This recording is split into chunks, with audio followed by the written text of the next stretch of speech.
Yeah, so return stacking is the name that we decided to go with here rather than leverage. And I should be fully clear, the phrase return stacking was Rodrigo's brainchild, and I absolutely love it. A lot of people are afraid of the word leverage, and perhaps for good reason. You can get into a lot of trouble with leverage. I think what return stacking really clarifies is that what we're doing is we're just adding return streams together, right?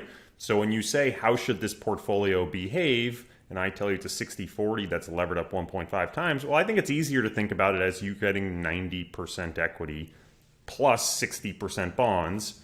And we're stacking that bond return on top of the equity return, right? And so I think from that perspective, return stacking is a much more approachable way to think about this. Whereas I think leverage, we can get all bent out of shape with how we approach leverage. Welcome to Excess Returns, where we focus on what works over the long term in the markets. Join us as we talk about the strategies and tactics that can help you become a better long-term investor. Justin Carbonell and Jack Forehand are principals at Validea Capital Management. The opinions expressed in this podcast do not necessarily reflect the opinions of Validea Capital. No information on this podcast should be construed as investment advice. Securities discussed in the podcast may be holdings of clients of Validea Capital. Hey guys, this is Justin. In this episode of Excess Returns, Jack and I are joined by two great guests, Corey Hoffstein of NewFound Research and Rodrigo Gordillo of ReSolve Asset Management. We talked to Corey and Rodrigo about their new joint research paper, Return Stacking Strategies for Overcoming a Low Return Environment. Given the level of equity valuations and also ultra-low interest rates, traditional investment allocations like the 60-40 may produce below average returns going forward. We discussed their strategy of return stacking, which incorporates disciplined leverage and uncorrelated asset classes on top of the 60-40 as a way to get improved returns in the future without overreaching on the risk side. Please enjoy this discussion with NewFound's Corey Hoffstein and ReSolve's Rodrigo Gordillo. All right, Rod and Corey, thank you guys for jumping on with us today. Thank you for having us. Thanks for having us. We're looking forward to talking to you about the new research paper you wrote on return stacking. But what's interesting is one of the last times I saw Corey, he was actually stacking 75 pounds on his back. I got to say, I haven't been training this year for March for the Fallen, so it's not going to go nearly as well. 75? Is that what you were carrying? Yeah, my back. It was a poor decision. All right, it was a poor decision. What is it, 45 normally, like the rucksack when we do the March for the Fallen? Normally, like, what's the, is it 35 that's the entry point? Yeah. 35 is the heavy division, yeah. Can you do nothing like the rest of us? Do you always have to show us off? So, before we get into the paper, I want to ask you guys, I think you guys have a unique sort of collaboration between your two firms. With Corey, you're at NewFound, and Rod with ReSolve Asset Management. So, I think there's a tendency a lot of times in our industry and business to just do things internally. We're doing our own internal research, or we're really not collaborating with others in our industry, thinking there's like competitive, issues going on. So in your case, and I know you guys are doing some other things as well, but sort of what led you to what has really become a great collaboration, and you're producing really good, valuable research. So what's sort of the genesis of this? I think that way back, I remember with Wes Gray, the first time we started publishing content in 2011, 2012, he came on the scene with a common client that was reading our paper, was reading Wes's paper. We started talking. They were saying, well, which quant should I choose? And as we got to know Wes's approach and our approach, it became abundantly clear that even though we're quants, generally speaking, there's very different ways of attacking quant, as you guys know, rules-based investing in any which way. We focus on asset allocation. We were global. They were stock selection, value, momentum. And in the same way, over the years, as we got to know Corey and his work, both publishing, both quantitatively invested, we ended up meeting over and over again with the same advisors and clients that were reading Corey's research. And it just became clear that we were better off working together and helping these people, think about the problem from different perspectives than trying to compete for a piece of the pie. And so over the years, that has continued to grow. And for the stacking returns piece, there was a large RIA that was trying to figure out how to create a certain amount of portfolio, but increasing the volatility. And Corey and I started talking about how we can help them and, providing embedded leverage, and that kind of led to this return stacking paper that that we collaborated on. I think we've done collaborations before on just research on the background and helping with each other's papers, but this is the first time that we actually co-wrote something, and it was a great experience, much smoother than what I expected it to be.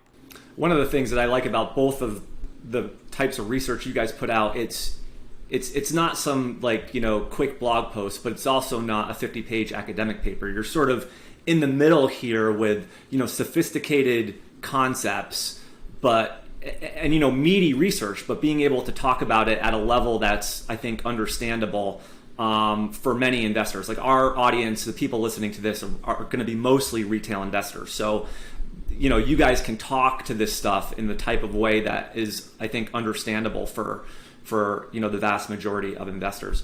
The one where I wanted to start here, though, and you kind of started the paper here, is on the 60-40 portfolio and how strong of a portfolio or investment allocation that's been really over the last 40 years. So one of the, I guess, ideas in the paper is, it may not be, for the reasons I'll let you talk about, the returns of the 60-40 may not be as good as they have been in the past. So can you just kind of flush that out a little bit to set the stage here?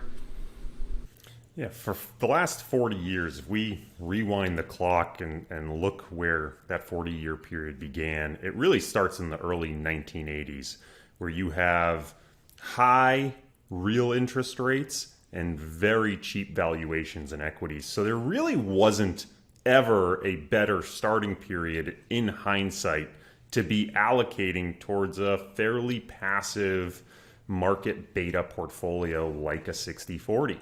And then if you look at the last 10 years, what you find is that the 10-year realized Sharpe ratio, right? How much return you're getting per unit of risk is one of the highest levels it's ever been for a US 60-40 portfolio, and even very close to that for a global 60-40 portfolio. So this has been a phenomenal run for a fairly well diversified strategic asset allocation portfolio.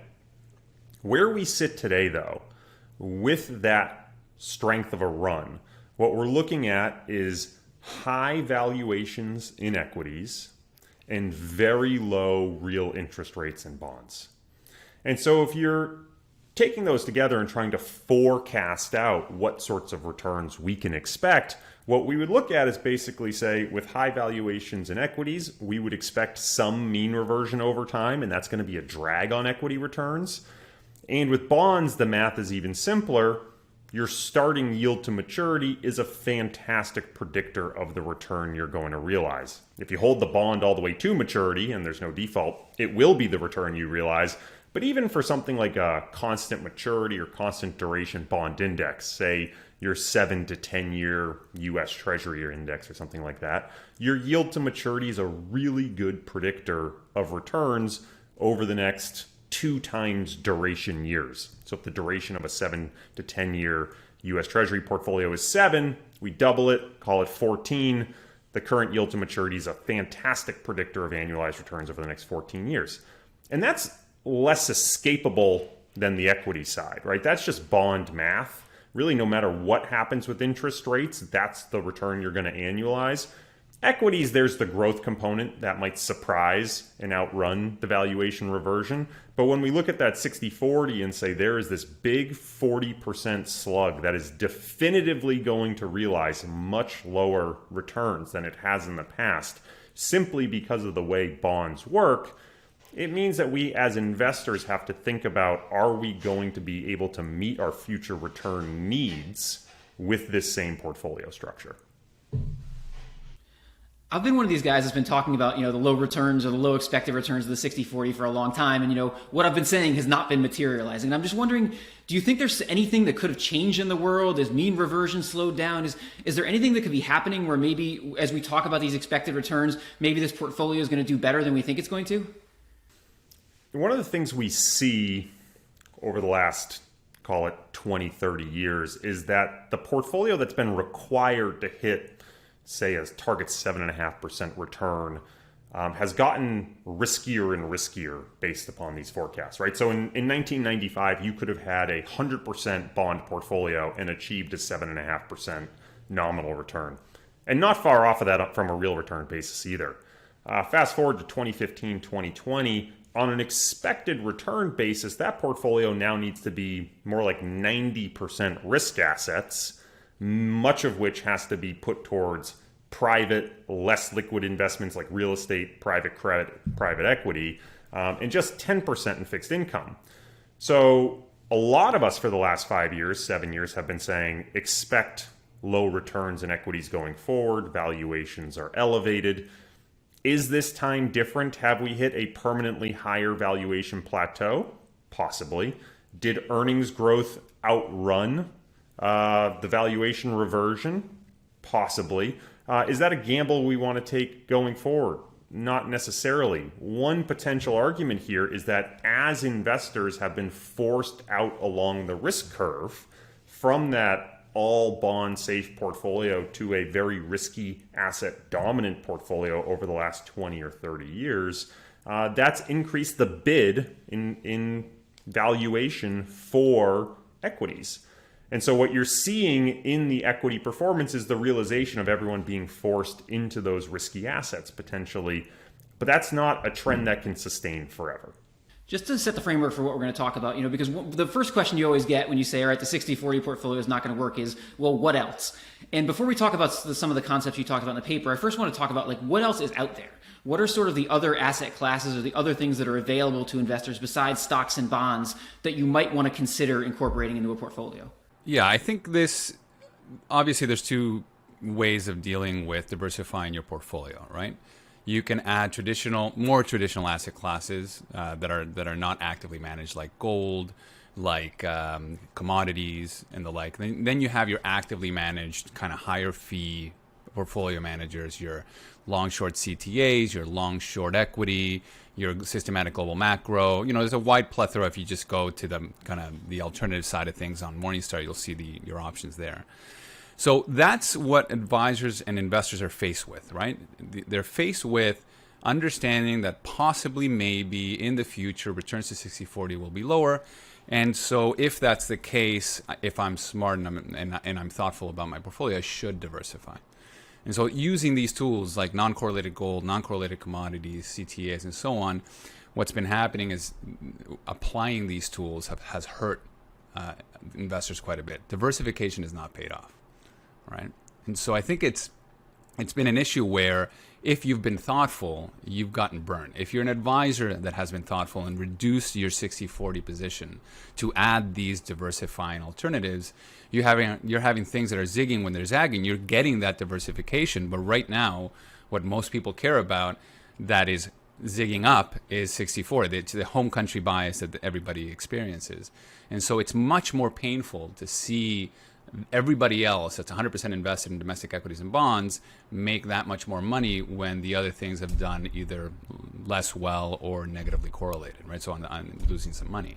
So this is a problem. This is kind of what we see. This is where it all started, right? You see thoughtful advisors seeing, I think it's chart 1 in the paper, where you have your 60-40 killing it, your alt portfolio making half the return in year 1, same thing in year 2. By year 3, you're firing your alt managers, you're booting out your gold and your commodities.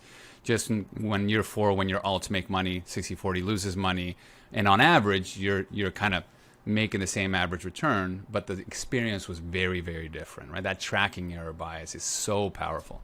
And so I think even in spite of the tools being there, it's tough to adopt. Right, and it's tough to adopt because a lot of the alternatives have made single-digit returns. You start the paper with this idea, and this is sort of counterintuitive for investors. So I wanted to read a quote from the paper and maybe get your reaction. But you start with the idea of leveraging up the 60-40 portfolio, and the quote from the paper is: an investor who borrows 50% against the value of their investments and uses the proceeds to allocate 150% to the 60-40 portfolio would expect to earn material higher returns than an investor in the 100% equity portfolio with a similar amount of risk.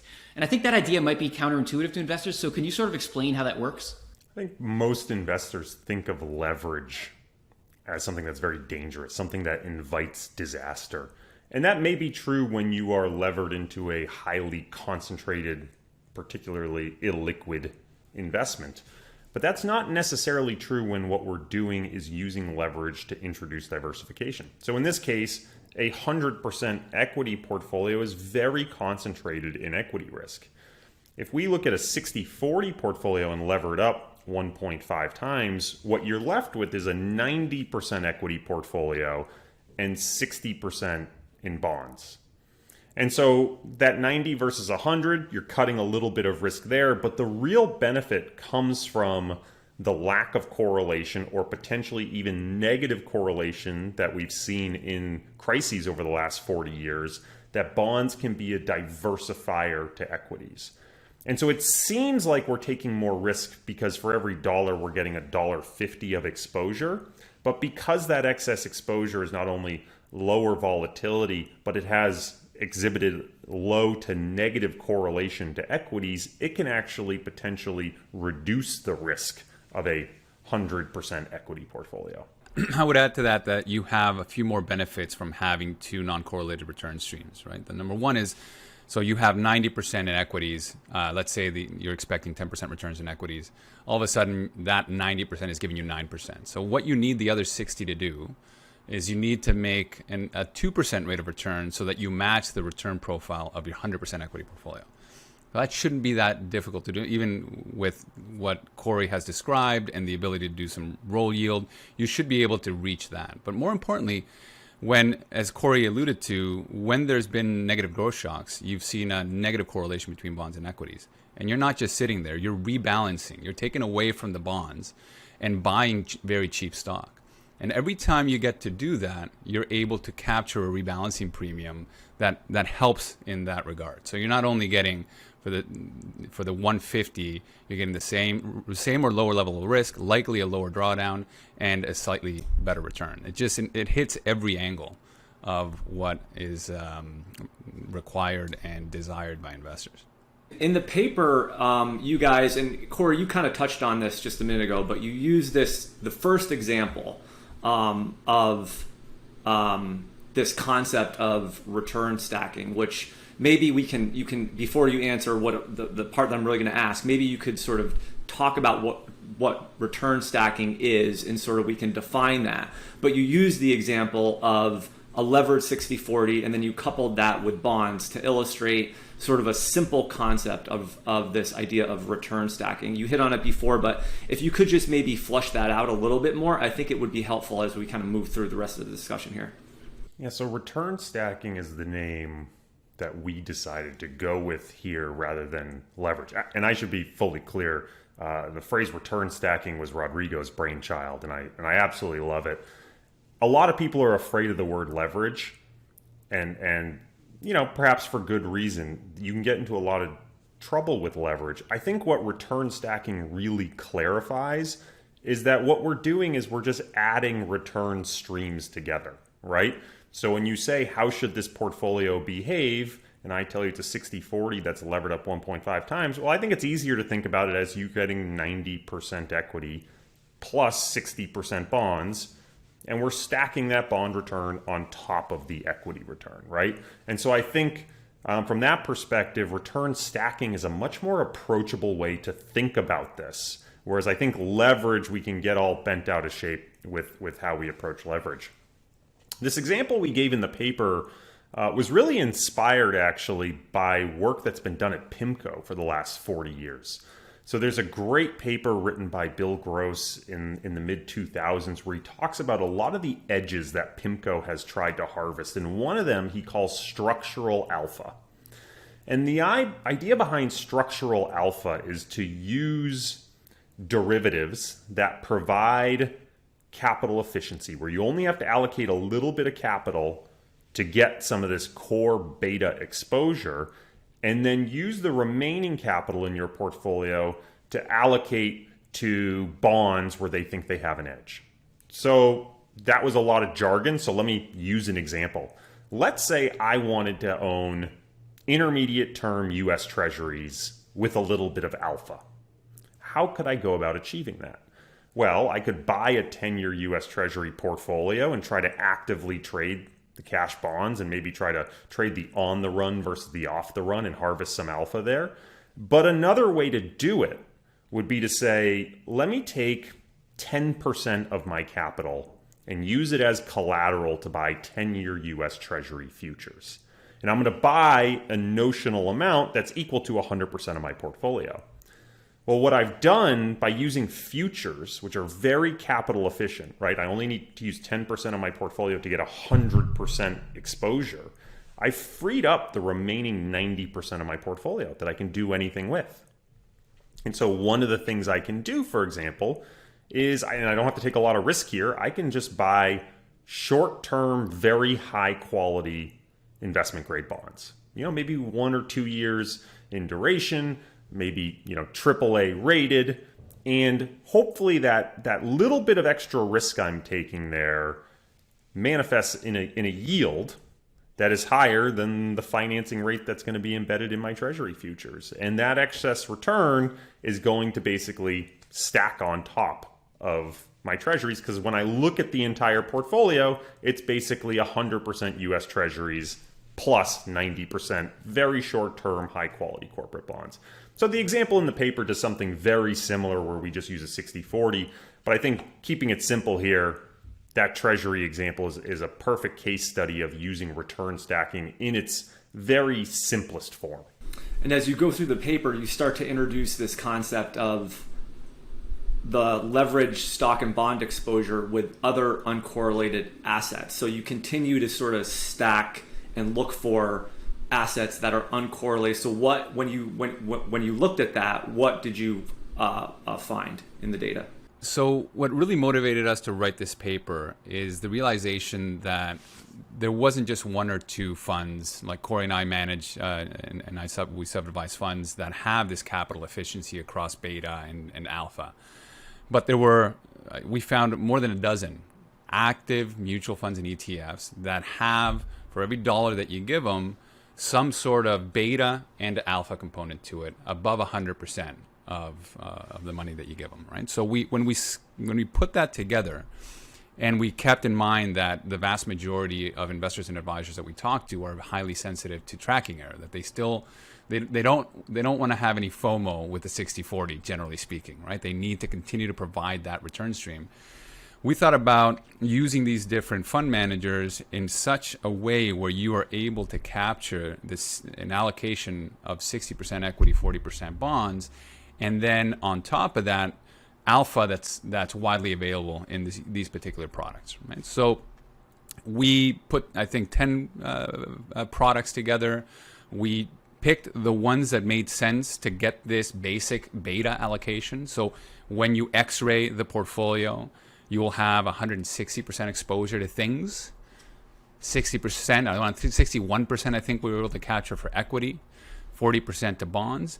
And because it's not surprising that a lot of the capital efficient funds out there are in the future space, it was easily available alpha happened to be in the CTA space, so that's like trend, and the global macro place. And by global macro, I mean systematic global macro, right? It's still dealing with futures contracts and going long and short futures contracts, just like the trend CTAs, but global macro also includes signals from carry, from mean reversion, from value, and the like, right? So that's what you can easily find with the available products today.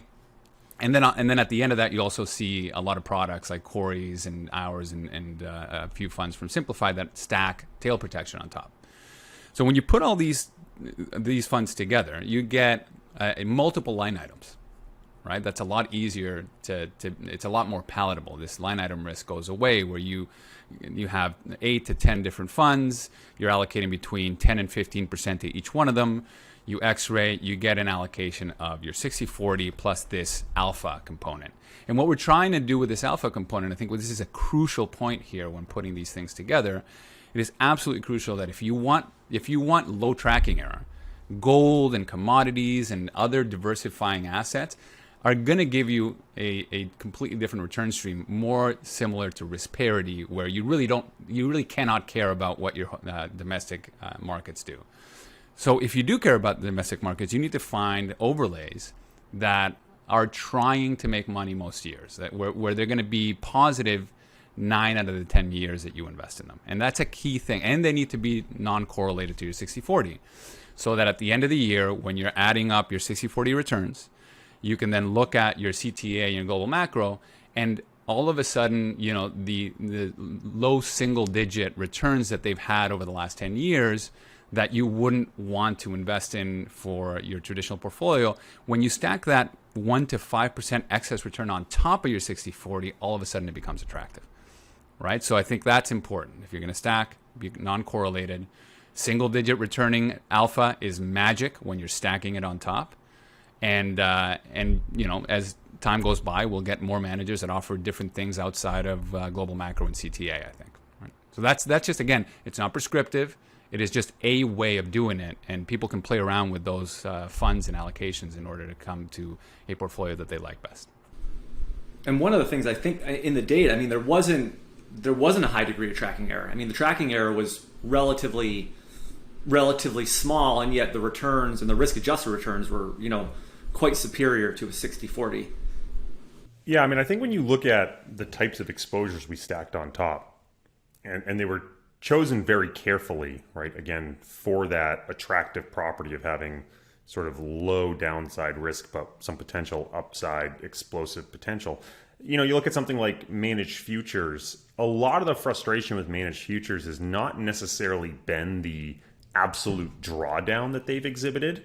You look over the last, call it 20 years, 15 years, the max drawdown of the SocGen CTA trend index has been anywhere between 10 and 15%. That's very palatable as an investment. The problem has been for most investors that when they're trying to introduce CTAs into the portfolio, they're having to sell stocks and bonds. And so when a CTA goes into a 5-year shallow drawdown while bonds are making new highs, there's a real opportunity cost there. And if you want to really do this correctly, you probably need to allocate a significant amount to CTAs in your portfolio for the diversification benefit. You can't just carve out a 5 or 10% slice and really expect it to do anything. And so allocating to these types of alternatives has been really hard in a traditional framework because of that behavioral problem. But to Rod's point, when you stack them on top of the 60-40, you're pretty much guaranteeing yourself that core 60-40 return plus this return stream on top that if it exhibits this type of convexity, that it's sort of low, shallow drawdowns plus some random explosive potential to the upside, that's a pretty attractive profile all taken together. Yeah, and I think an interesting view of this is you have, in the back test we show indeed that 18 out of 21 years, the stacked return portfolio outperformed the 60-40 portfolio. And when it outperformed, like I think the long term is just under 4%, right? So that's what you've stacked on top. That 4% return seems amazing. You've actually increased your return. Instead of reaching for yield, you diversified return stacking of 3 to 4%. But if you take that out and say, hey, would you like a 3 to 4% return? Take away 30% of what you normally do and add the 3 to 4%, it's not attractive to do without leverage, right? So all of a sudden something unattractive, an alternative strategy that is unattractive that nobody wants to touch with a 10-foot pole, when you can stack it, it becomes incredibly attractive. Yeah, and just before I hand it back over to Jack here, that word leverage, as we kind of talked about before, people immediately think that's kind of a recipe for disaster.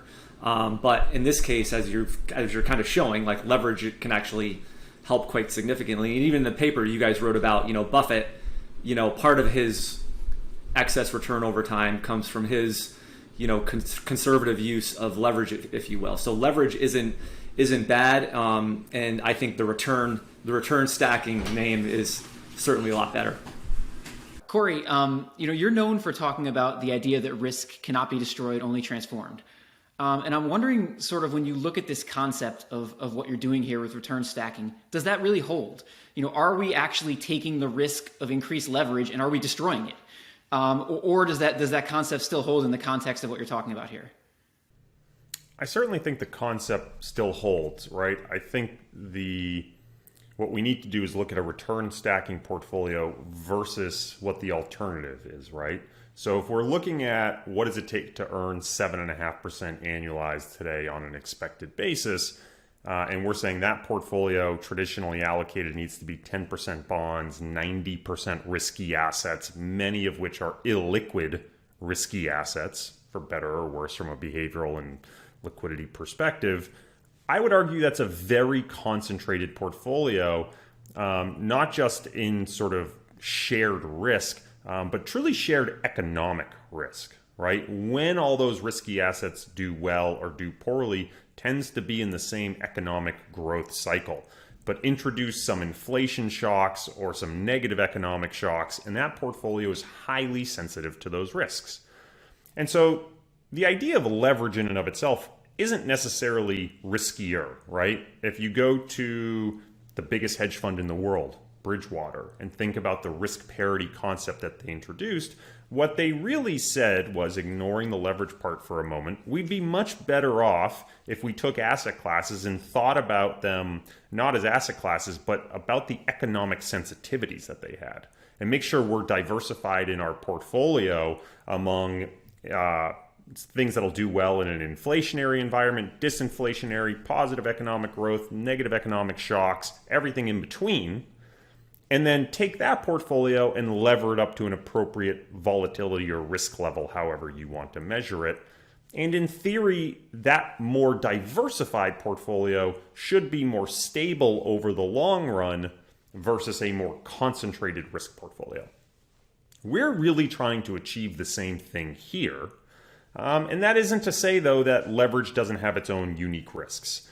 Right? What we tend to see in a crisis, particularly an acute violent crisis, is that you're going to have rapid deleveraging when margin calls are made. You see correlations crash to 1. It's one of the reasons we advocate for strategies that are sort of mechanically diversifying, like managed futures, that can go short and actually do well in that sort of crisis. But it's one of the other reasons we talk about in the paper using a little bit of tail protection potentially in the portfolio as a hedge to that type of environment. But again, when we look at sort of the other choice we can make, being 100% equities versus a 60-40 with some managed futures and global macro stacked on top, I would argue the latter portfolio is much better diversified as a portfolio than the 100% equity alternative. I was wondering, you talk about the idea of the rebalancing premium in this paper, and that's something you both have done work on in the past as well, and that can be a little bit counterintuitive to investors, that I can get an increased return just by rebalancing my portfolio. So I'm wondering if you could just explain how that works, how the rebalancing premium can actually increase someone's return. Yeah, I think that the reason that it hasn't caught on is because research in the past 20 years has focused on the rebalancing premium or lack thereof when rebalancing across 500 equity stocks, right? And when you do that, the rebalancing premium in securities that are highly correlated to each other is going to be insignificant after transaction cost. The key differentiator and where people who really understand this is that this is a principle of pure entropy, pure random noise. If you can find asset classes or investments that are truly non-correlated to each other and have some volatility, the pure act of grabbing money from the winner and rebalancing it to the loser as the loser mean reverts and gets that excess return that it wouldn't have otherwise had if it didn't have that extra money, then you are able to create a portfolio, even theoretically, two asset classes that are going down independently, that are zero correlated and highly volatile, can make a positive equity line, right? Now that is in situ, but in the real world, we wrote a paper that we tag in this paper that deals with the rebalancing premium in the future space. So if you deal with over 70 different futures contracts and you cluster the similar asset classes together, you end up with around 13 unique bets on average. Sometimes it's 20 unique bets, sometimes it's 4, right? Because things vary and things correlate and become less correlated. But when you're dealing with 13 unique asset classes and you're able to rebalance on a consistent basis, what we show is that even if all those 13 groups annualize at 0, a rebalancing premium between 3 and 4% is achievable. This is money from nothing, right? So these are the things that happen in the background that people don't talk about. It can be considered alpha. I had discussions with institutions where they're like, well, that's alpha. That's actually you being able to provide that for the investor is alpha that you should get paid for, right? And it's just a concept that I think has been put aside because most of the major research has been in the rebalancing premium across highly correlated securities. You've touched on this a little bit in your other answers, but this does seem to be, when you read the paper, this does seem to be a win-win, this approach. There don't seem to be a lot of downsides. And I'm wondering if you could just maybe talk about what some of the major downsides are. Like, I know, Corey, I think somebody asked you on Twitter about tax efficiency. Is that a problem with this? What would be the major downsides of this, you would think, as you look at it? Yeah, let me talk to first why maybe these upside exists, right? And I think the reality is there's tremendous leverage aversion out in the marketplace, right? I'm just overcoming people's natural fear of leverage is one of the things that makes this opportunity potentially exist. The downsides, though, right now, and they will differ over time, I think there are some that are intrinsic to the portfolio, and there's some that are just intrinsic to the market. So what do I mean by that? Intrinsic to the portfolio would be we are using leverage, right? And so we are return stacking. So ignore portfolio construction. If we say we're taking asset A, B, C, and D and adding them together, and we enter a market where all those returns are simultaneously negative, well, that's a risk. And that's one of the reasons we talk about you really need to focus on economically diversifying assets. You really need to focus on structurally uncorrelated return streams. And if you are going to put more leverage on than you're comfortable, you should really think about the types of hedges you need in your portfolio for this to work and for you to never hit a catastrophic loss scenario. Some of the other problems with this, I think that people tend to point out, are fees. Right now, a lot of the funds that provide the capital efficiency seem at face value to be much more expensive than just a traditional beta portfolio would be.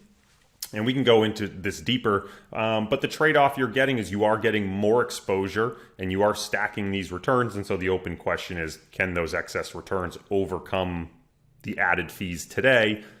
Both Rodrigo and I think they can, and we can dive deeper into some of that. And then the second is a lot of people talk about taxes. And here you have to be a little careful because there are some portfolios that achieve return stacking in a very tax inefficient manner, and there's some that do it very tax efficient.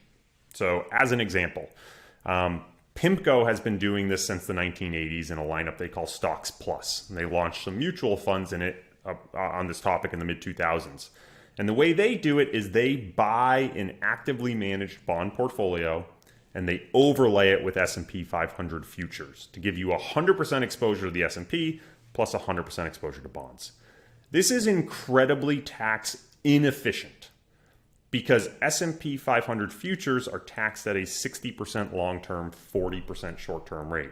So even though you're trying to get a completely passive S&P exposure that you would hope would be just long-term cap gains and actually hopefully never really create any turnover, because you're rolling these futures every quarter, you are realizing every quarter 60% long-term, 40% short-term gains. So it's a very tax inefficient structure versus the Wisdom Tree Efficient Core US ETF, NTSX, does it the exact opposite way, where they buy the S&P underlying and overlay with US Treasury futures, which I would argue is much more tax efficient because they can just buy and hold that S&P exposure, and it's an ETF, so they can use some of the tax sort of washing mechanisms with the authorized participants to keep the tax basis sort of washed out. And then because they're overlaying with US Treasury futures, those Treasury futures get the same 60-40 tax treatment, long-term, short-term, which is arguably better than the ordinary income tax rate you would have to pay otherwise. So that actually might be more tax advantaged. And so I think you have to be careful. That all said, advisors and individuals can add a ton of value thinking about asset location. So when they look at these different funds, figuring out which ones are less tax efficient and putting them in tax deferred or qualified accounts, and then the more tax efficient ones in your taxable accounts. But also finally, even if this does incur more taxes, what we really should be thoughtful about and consider are what are the ultimate post-tax returns we're able to achieve, right? I sort of look at it as, if the 60-40 is your cake and return stacking puts icing on the cake and then you get taxed on some of that icing and it gets scraped away, well, I'd rather have some icing on the cake than none, right? You still might be better off net of taxes. That makes a lot of sense. I wanted, just to sum it up, I wanted to ask you guys the same question I asked Corey at the end of our, when we had you on to talk about liquidity cascades, which is, most of the people that follow our podcast are individual investors. A lot of them are probably in something similar to the 60-40 portfolio. What do you think, for that person sitting here today owning that portfolio, what do you think the major conclusions from all of this, just to wrap it up, would be, from the research you guys have done? Look, these conclusions have to be put in the context of behavioral economics, right? Understanding what is optimal for mathematically and numerically versus what is optimal behaviorally. And so the truth is, the reason we wrote this paper this way rather than creating one that's based on an all-weather approach, for example, which you could easily do, is because the vast majority of people are still devoted to that 60-40. It is going to be very difficult for us to ease them out of it before the crisis happens, right? It's never thoughtful research, slowly moving to what's optimal. It's always crisis, necessity, change. So the reason this is such a key component is that, yes, you should run a risk parity portfolio. This is what we've always been talking about. Do risk parity, add some alpha, add some tail. That's magic. Nobody wants to do that, right? So if you don't, then you have your 60-40. We are providing a solution where we can provide excess returns. Let's say the next 10 years, Corey's analysis is right, and numerous other people, including ourselves, that believe that the 60-40 portfolio is going to annualize at 2.5%, which is not going to meet anybody's needs. So it just blows up. It doesn't do well. That's a problem if you're just 60-40. But if you have 60-40 plus another 3 to 4% on top, all of a sudden you are meeting your client's needs with that stacking. Right? So you can have your cake, your FOMO cake, and your tracking error cake and eat it too. And if we are dead wrong and the 60-40 continues to go up and annualizes at 8%, well, you can do 8 plus whatever the excess return from the stacking portfolio is, right? So this is just, I guess, a bit of a cop-out from doing an optimal portfolio given the behavioral reality of the base that we attend to, right? So I think, yeah, it's probably going to be low, but I've been wrong for 5 years.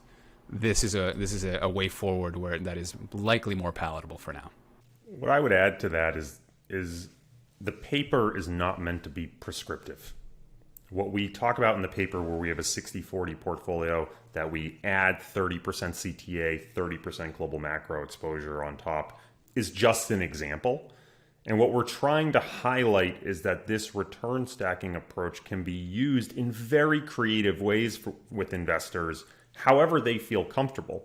So we talked at the beginning, for example, about using treasuries, replacing those with futures, and allocating to short-term investment-grade corporates. My guess is there's a lot of investors and individuals and advisors out there that are allocated to a U.S. Treasury fund of some sort.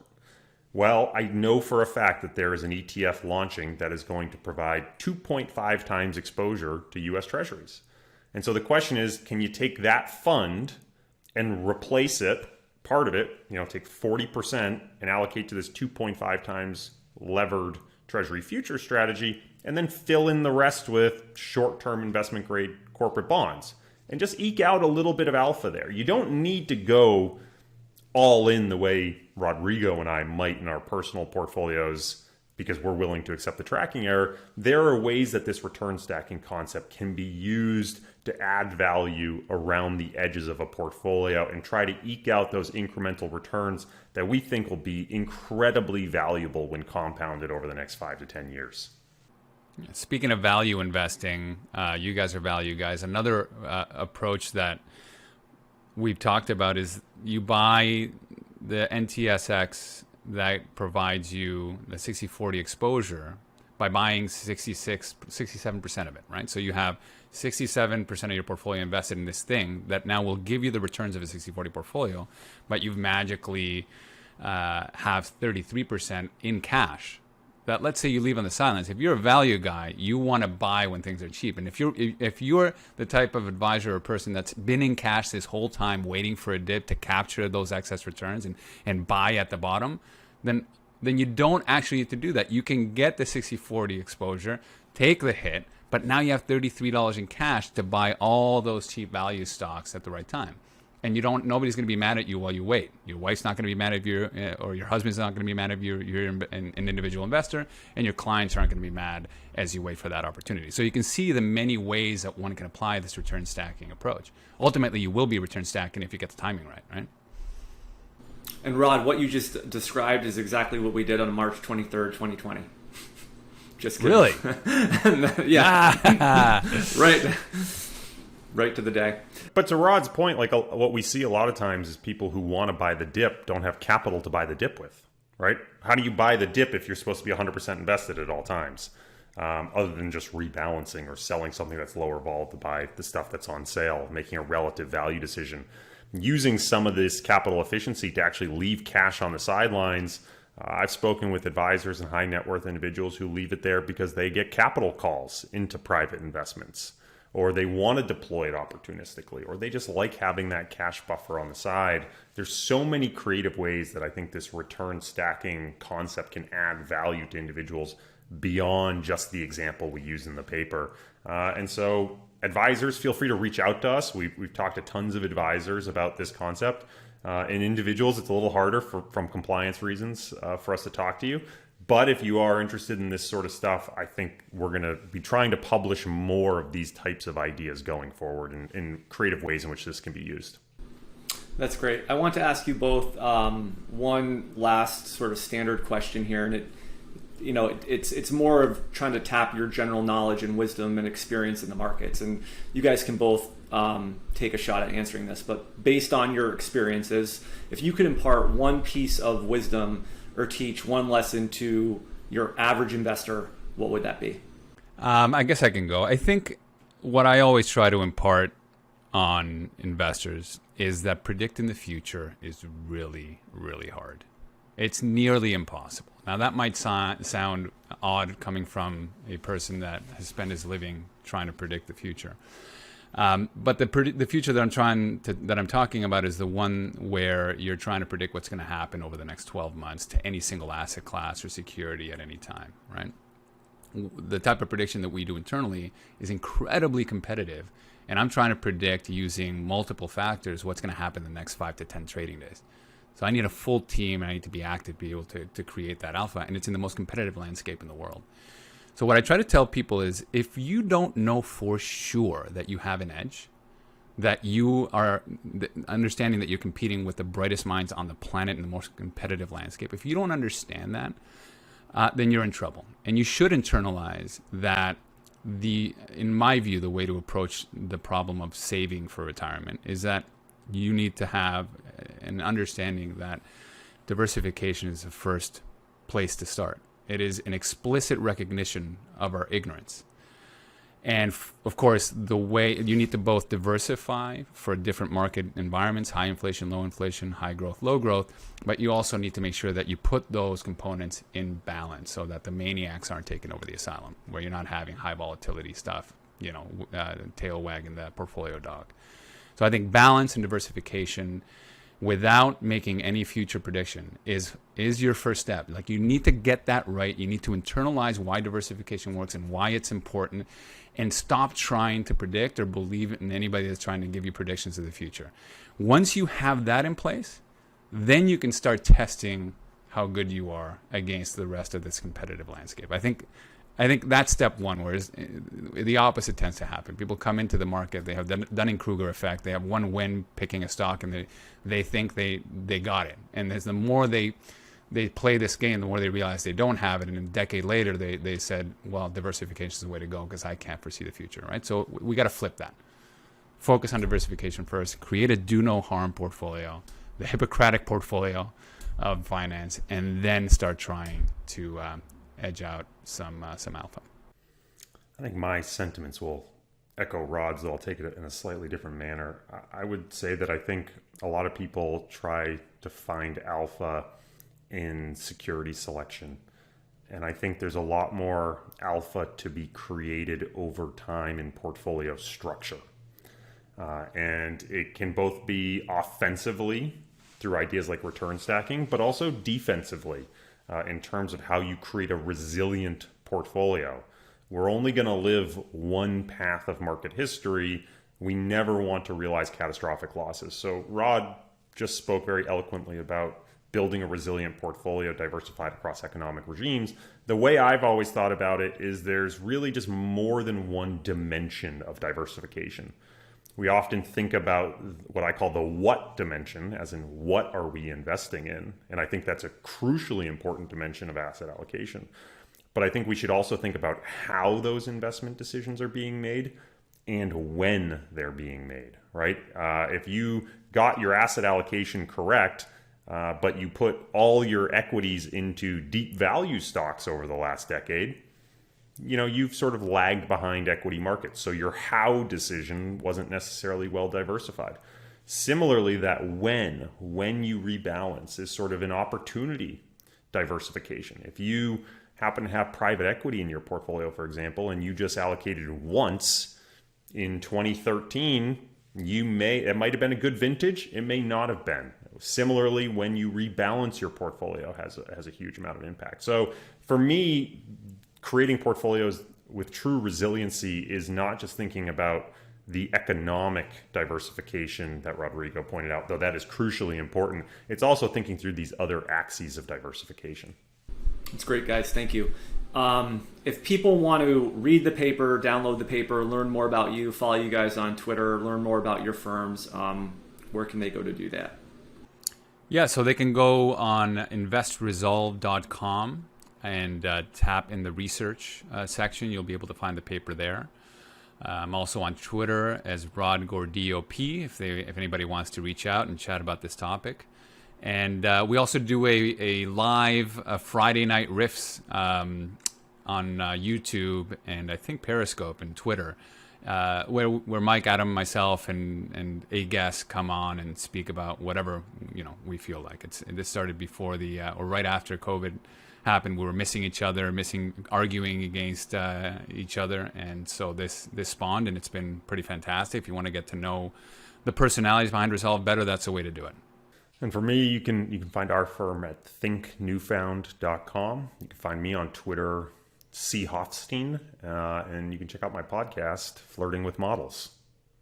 Hard to say that without laughing.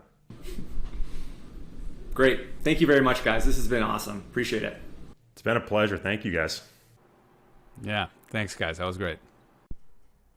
Hi, guys. This is Justin again. Thanks so much for tuning into this episode of Excess Returns. You can follow Jack on Twitter at @PracticalQuant and follow me on Twitter at @JJCarbonneau.